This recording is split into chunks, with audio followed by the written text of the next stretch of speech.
Hey, assalamualaikum everyone. Welcome back to Pepe video update today. So for the past 48 hours, Pepe has been pretty sideways, and we've actually been able to see that Pepe had an amazing closing previously, and that closing for Pepe was pretty extraordinary in my opinion. And the thing is that if we kind of zoom out a little bit like this, Pepe still has a few more things to do. So what is that thing? What is it exactly that Pepe is struggling to do? Pepe is struggling to get above this level. Okay, we need to see Pepe getting above that level. Yes, you have the inverse head and shoulders, as I told you so many times. We broke above, you came for the retest, and yes, the retest of that inverse head and shoulder is pretty much done right now. We don't see 5862 because coming down 5862 destroys the whole inverse head and shoulder pattern.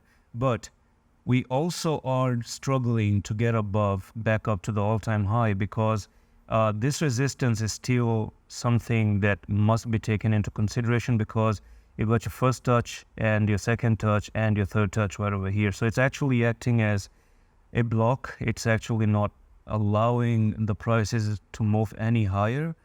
And yes, I want to see it break to the upside. What I can do now is I can navigate the maximum time you're going to take. So from there to there, we are looking at until 14th of May. So we are actually climbing up just a little bit like this. We're pushing up.